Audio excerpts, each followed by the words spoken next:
Assalamualaikum warahmatullahi wabarakatuh.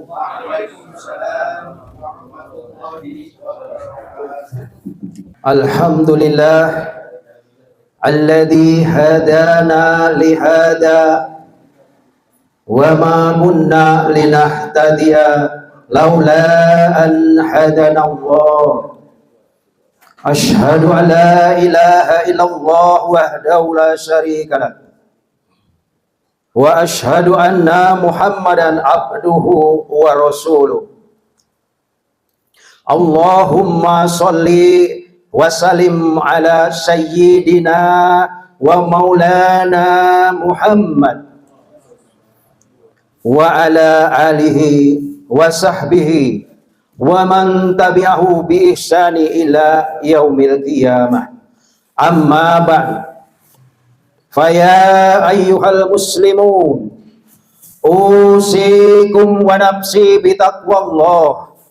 Faqad fazal muttaqun wa qad khasiral musyrikun. Ma'asyiral hadirin rahimakumullah.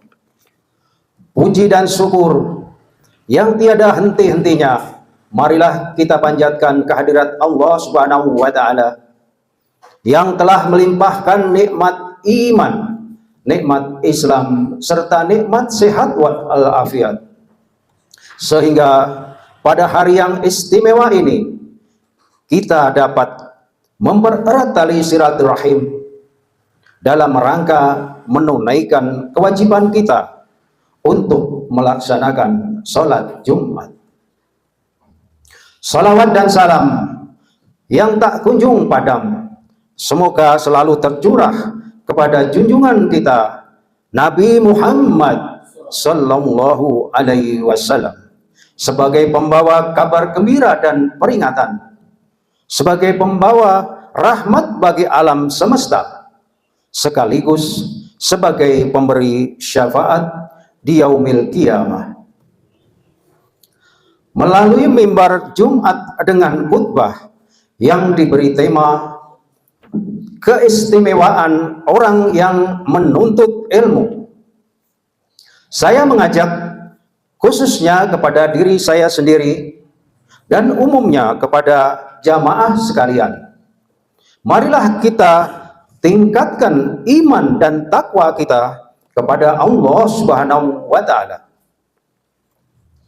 Ya ayyuhalladzina amanu ittaqullaha haqqa tuqatih wa la tamutunna illa wa antum muslimun. Ma'asyiral muslimin rahimakumullah. Dalam sebuah hadis yang diriwayatkan oleh Imam Ibnu Majah yang bersumber dari Anas radhiyallahu an, Rasulullah sallallahu alaihi wasallam bersabda, "Thalabul ilmi faridatun ala kulli muslimin." Menuntut ilmu itu wajib atas setiap muslim. Namun, apakah keistimewaan orang yang menuntut ilmu dalam pandangan Allah Subhanahu wa taala? Ma'asyiral mukminin rahimakumullah. Berdasarkan kajian Al-Quran dan hadis, setidaknya terdapat 3 macam keistimewaan orang yang menuntut ilmu. Adapun keistimewaan yang pertama, yaitu diangkat derajatnya. Dalam surat Al-Mujadalah ayat 11, Allah Subhanahu wa taala berfirman, A'udzu billahi minasyaitonir rajim. Bismillahirrahmanirrahim. Yarfa'illahu alladhina amanu minkum. Allah akan mengangkat orang-orang yang beriman di antaramu. Walladzina utul ilma darajat. Dan orang-orang yang berilmu pengetahuan beberapa derajat. Orang yang berilmu akan diangkat derajatnya oleh Allah Subhanahu wa taala karena ilmunya dikuasai dan diamalkan, karena ilmunya dikuasai dan diajarkan atau disampaikan kepada orang lain. Bahkan digambarkan oleh Allah Subhanahu wa taala dalam sebuah hadis yang diriwayatkan oleh Imam At-Tirmizi, fadlul alimi alal abid, keutamaan orang yang berilmu dibandingkan dengan ahli ibadah, kafadlil qamari ala syairil kawakib, seperti keutamaan bulan purnama atas seluruh bintang-bintang.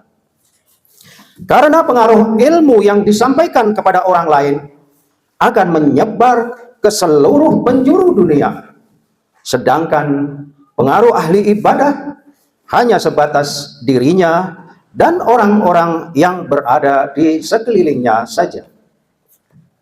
Lalu keistimewaan yang kedua, yaitu diberi kebaikan dunia dan akhirat.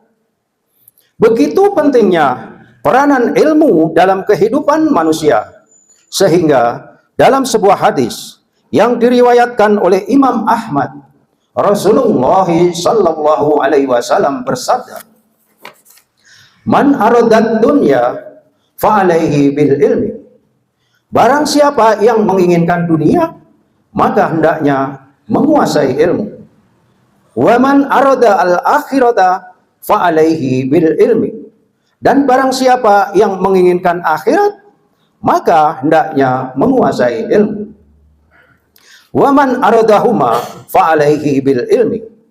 Dan barang siapa yang menginginkan keduanya, maka hendaknya menguasai ilmu. Namun yang perlu kita pahami bahwa ilmu tidak selamanya harus diperoleh melalui pendidikan formal seperti sekolah atau bangku kuliah.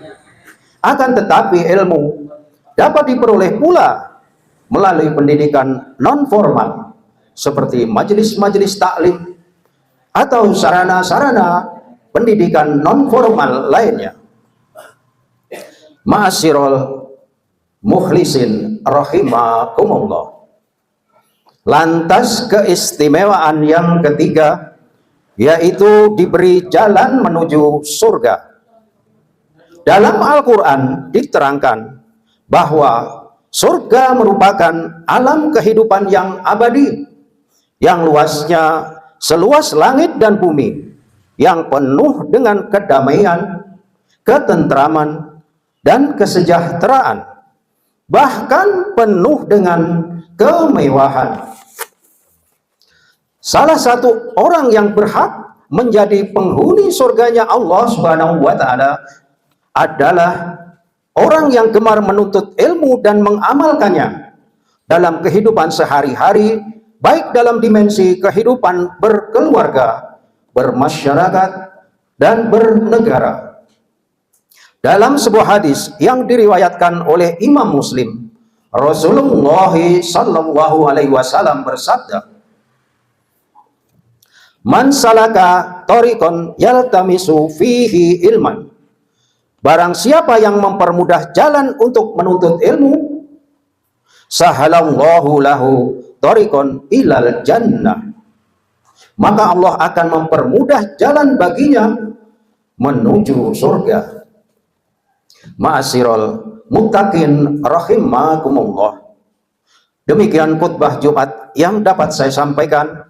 Semoga kita termasuk hamba-hamba Allah yang gemar menuntut ilmu dan mengamalkannya, sehingga derajat kita diangkat oleh Allah, dan pada saatnya nanti kita menjadi penghuni surganya Allah Subhanahu wa ta'ala. Barakallahu li walakum fil Qur'anil azim, wa nafa'ani wa iyyakum bima fihi minal ayati wa dzikril hakim. Wa taqabbalallahu minni wa minkum tilawatahu innahu huwas samiul alim. Aqulu qawli hadza wa astaghfirullahal azim li wa lakum wa li sa'iril muslimina wal muslimat wal mu'minina wal mu'minat fastaghfiruhu innahu huwal ghafurur rahim.